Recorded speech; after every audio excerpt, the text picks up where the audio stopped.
ஒன்றாந்தாலும் திசாநாதன் என்ற நட்சத்திராதிபதியும் புத்திநாதன் என்ற நட்சத்திராதிபதியும் லக்னத்துக்கு 6, 8, 12 இருந்துச்சுன்னா அவர் வீட்டை விட்டு போய் மறைவான ஒரு வாழ்க்கை தான் வாழ்வார். எங்கே இருக்காருன்னு கண்டுபிடிக்க முடியாது. அவராக வந்தது தான், இல்லைன்னா இல்லை தான். அது எங்கள் குலதெய்வர்கள் தான். சரி, திசாநாதன் நின்ற நட்சத்திராதிபதியும் புத்திநாதன் நின்ற நட்சத்திராதிபதியும் தொடர்ச்சியாக 6, 8, 12 இருந்துச்சுன்னா அவரை ஊரை விட்டு வெளியூரில் தான் வசிப்பார். அவருடைய சொந்த ஊரில் வசிக்க மாட்டார். திசாநாதன் நின்ற நீங்கள் வர ஜாதகருடைய வாடிக்கையாளர்கிட்ட கேட்டு பாருங்கள். அதை திசா புத்தி கணக்கு வச்சு நீங்கள் சொல்லி பாருங்கள். ஆமாம் தான் சொல்லுவாங்க. திசாநாதன் என்ற நட்சத்திராதிபதியும் புத்திநாதன் என்ற நட்சத்திராதிபதியும் 6, 8, 12 தொடர்ச்சியாக இருந்துச்சுன்னா அவருடைய சொந்த ஊரில் அவர் வசிக்க மாட்டார். அவர் பிறந்த ஊர் ஒன்றா இருக்கும். அவருடைய தொழிலுக்காக, அவருடைய வாழ்வாதாரத்துக்காக, பொருளாதாரத்துக்காக இன்னொரு ஊரில் தான் வசிப்பார். வேறு ஊரில் தான் வசிப்பார். எந்த லக்னத்திற்குமே லக்னாதிபதி 6, 8, 12 இருந்தால் அவர் ஊரை விட்டு வெளியூரில் தான் வசிப்பார். அந்த ஊரில் வசிக்கிற அந்த தொழில் தான் அவருக்கு சிறப்பாக இருக்கும். அந்த ஊரில் நல்ல சிறப்பான முறையில் தொழில்களில் எல்லாமே வீடு வண்டு வாசல் எல்லாமே நல்ல ஒரு நிலையில் இருப்பார். லக்னாதிபதி 6, 8, 12 தொடர்பு வச்சு வெளியூர் எங்களுக்கு சிறப்பாக இருக்கும். வெளியூர்லலாம் போய் நிலம் மூலம் வாங்கி வீடு கட்டி நல்லா சிறப்பாகவே இருக்கிறாங்க. லக்னம் நின்ற நட்சத்திராதிபதியும் லக்னாதிபதி நின்ற நட்சத்திராதிபதியும் ராசி அதிபதி நின்ற நட்சத்திராதிபதியும் 6, 8, 12 தொடர்பு கொண்டாலும் அவர் பிறந்த ஊரில் அவர் இருக்க மாட்டார். ஒன்று. அதே மாதிரி ஐந்தாம் அதிபதியும் 6, 8, 12 தொடர்பு பெற்றுச்சுன்னா அவருடைய பூர்வீகம், 5ஆம் பாவம் தானே பூர்வீகம், அவருடைய பூர்வீகத்தில் அவர் வசிக்க மாட்டார் சொல்லலாம். நான் மேலே சொன்ன நான் ஜாதகத்தில் நீங்கள் கிரகங்களுடைய ஆய்வு செஞ்சு பாருங்க. ஒரு திசாநாதன் என்ற நட்சத்திராதிபதியும் புத்திநாதன் என்ற நட்சத்திராதிபதியும் 6, 8, 12 தொடர்பு இருக்கிறதுனால இந்த ஜாதகர் ஒரு மறைவான வாழ்க்கை வாழ்றாருங்கிறதுக்கு இந்த ஜாதகத்தை ஒரு உதாரணம் சொல்லியிருக்கேன். நம்ம 5ஆம் அதிபதி 6, 8, 12 தொடர்பு இருந்துச்சுன்னா அவர் சொந்த ஊரில் அவர் வசிக்க மாட்டார் நம்ம சொல்லலாம். 5ஆம் பாவம் தான் நம்மளுக்கு பார்த்தீங்களா பூர்வ புண்ணியம், புத்திஸ்தானம், குழந்தை, குலதெய்வம், புகழ், தான தர்மம் செய்யறது, ஆசை, காதல், அம்மன், பக்தி, இதெல்லாமே 5ஆம் பாவம் தான் நம்மளுக்கு. 5ஆம் பாவம் எல்லாருக்குமே நல்லா இருக்கணும். எந்த ஒரு லக்னத்துக்குமே 5ஆம் அதிபதி 6, 8, 12 பகை நீசம் அஸ்தங்கம் பெற்றுச்சுனால் அந்த ஜாதகர் பங்கும் பங்காளி, அண்ணன் தம்பி, சித்தப்ப மக்கள், பெருப்ப மக்கள் யாரோடு சேர்ந்து இணக்கமாக இருக்கவே மாட்டார். நீங்கள் ஆய்வு பண்ணி பாருங்க. ஜாதகத்தில் 5ஆம் அதிபதி நின்ற நட்சத்திராதிபதி 6, 8, 12 பகை நீசம் அஸ்தங்கம் பெற்றுச்சுன்னா அவங்க சொந்த பந்த ஊர்லேயே இருந்தால் கூட அவங்களுடைய சித்தப்பாக்க, பெருப்பாக்க, சின்ன பாட்டன், பெரியப்ப மாட்டேன்னு சொல்லி யாருடன் இணக்கமாக இருக்க மாட்டார். 5ஆம் அதிபதி நின்ற நட்சத்திராதிபதி கேந்திர திரிகோணத்தில் ஆட்சி உச்ச நட்பு பெற்றால்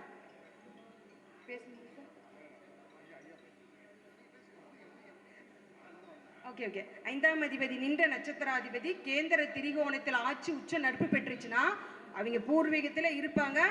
சித்தப்பூடு, பெரியப்பூடு, அத்தை, மாமன், சின்னம்மா, பெரியமான்னு சொல்லிட்டு உறவு முறைகளோடு ஒன்றி இருப்பாங்க. ஒருத்தர் அனுசரித்து விட்டு கொடுத்து அவங்களுக்கு ஒரு கஷ்டம்னா இவங்க செய்வாங்க, இவங்களுக்கு ஒரு கஷ்டம்னா இவங்களுக்கு பண உதவியாகட்டும், பொருளாதார உதவியாகட்டும். 5ஆம் அதிபதி ஒருத்தருக்கு நல்ல சிறப்பாக இருந்துச்சுன்னா தெய்வ பலமும் இருக்கும், கிரக பலமும் இருக்கும். 5ஆம் அதிபதி ஒருத்தர் கெட்டுச்சுன்னா தெய்வ பலமும் இருக்காது, கிரக பலமும் இருக்காது. 5ஆம் அதிபதி ஒருத்தருக்கு வலுவாக ஒரு ஜாதகத்தில் கேந்திர திரிகோணத்தில் ஆட்சி உச்சம் பெற்றுச்சுன்னா தெய்வ பலமும் இருக்கும், கிரக பலமும் இருக்கும். அவர் சொந்த மந்தன்னு சொல்லிட்டு நிறைய அவர்களுக்கு ஆதரவாக அனுசரியமாக இருப்பார். அவ்வளோதான் சார். சரி, இதுவரை பேச வாய்ப்பளித்த கனிரையா அவர்களுக்கு மிக்க நன்றி.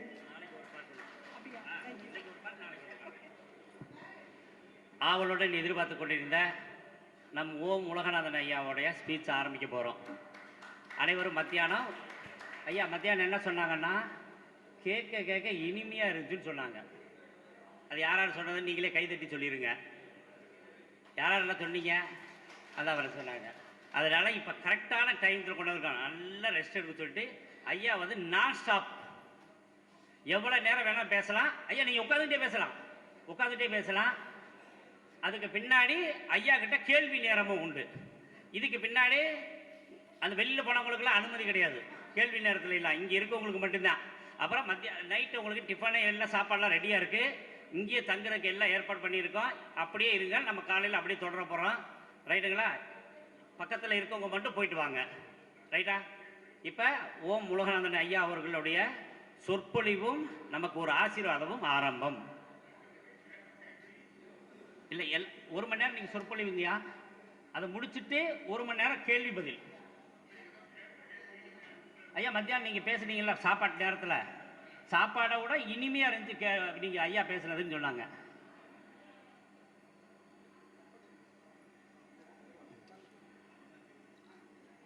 அவருக்கு நேரம் போயிருங்க, இதெல்லாம் கேமரா லைவ் எல்லாமே அங்கே ஐயா கிட்ட போயிருங்க. 1 மணி நேரம் அவர் பாட்டு பேசிக்கிட்டே இருப்பாங்க.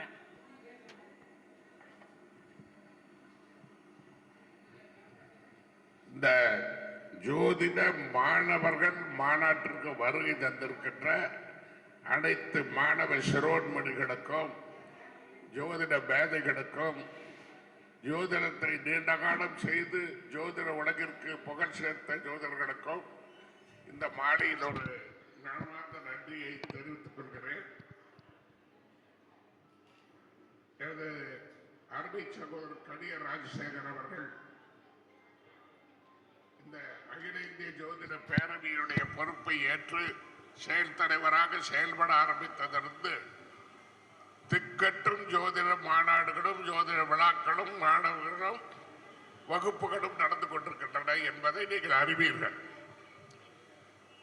இந்த வகுப்புகளில் எல்லாமே நீங்க பேசுவதை கேட்டுக்கிட்டே இருப்போம்.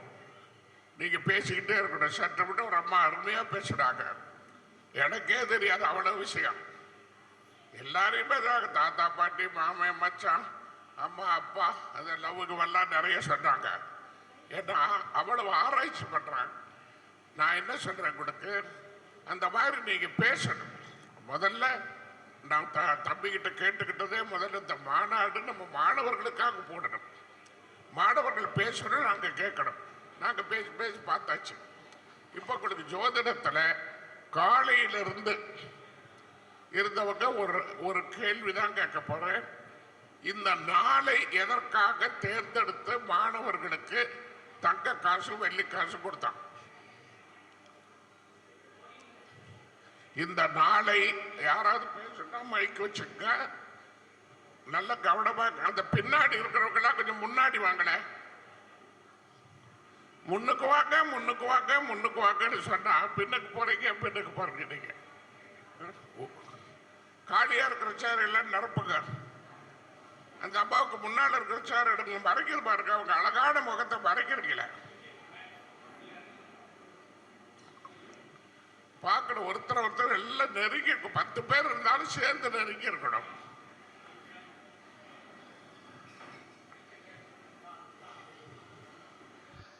இந்த மாதிரி ஒரு நாள் இனிமேல் வராது.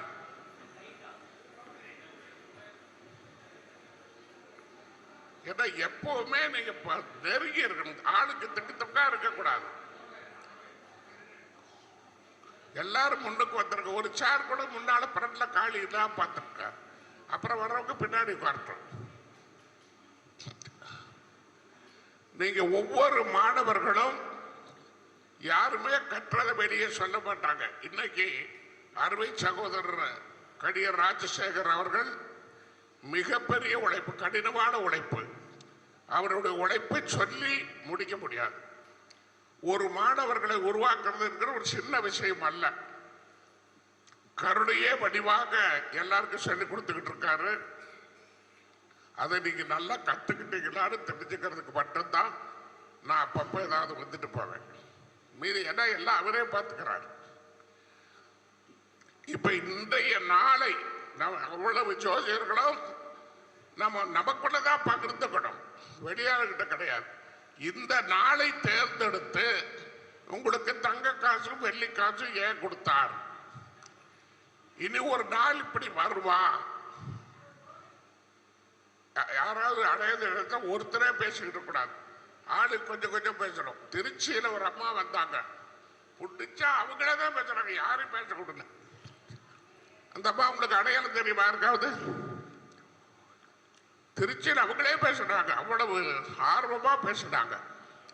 சொல்லுங்க பாருங்க, இந்த நாள் இப்ப என்ன பாருங்க, சிஸ்டர் ரொம்ப அருமையா பேசுறாங்க, எல்லாருமே நல்லா பேசுறாங்க, அவ்வளோ கேட்டுக்கிட்டே தான் இருக்கேன். ஆனா அவங்க பேச்சுல என்னன்னா, நாம என்ன தலைப்பு எடுத்துக்கிட்டோம், நமக்கு என்ன தலைப்பு கொடுக்கப்பட்டது அந்த தலைப்பை விட்டு சிலிப்பாக கூடாது. புத்திர பாக்கியத்தை பத்தி பேசணும்னா புத்திர பாக்கியத்தை பத்தி மட்டும்தான் அவங்க பேசணும்.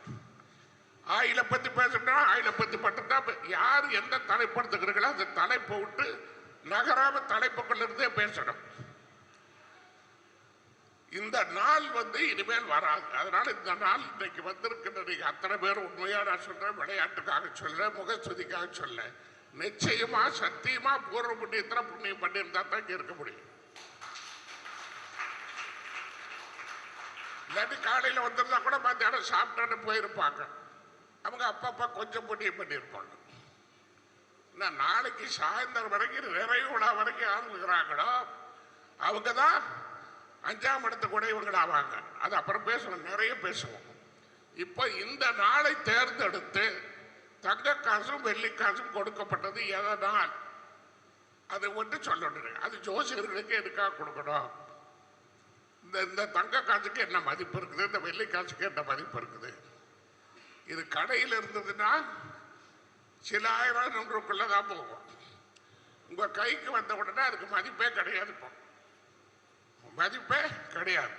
இதை வாங்கின யாரும் எந்த சூழ்நிலையிலையும் இழந்தராம பாதுகாக்க கூடாது. மறுபடியும் இப்படி ஒரு நாள் வரவே வராது. அது என்ன அப்படிப்பட்ட நல்ல நாள்? இன்னைக்கு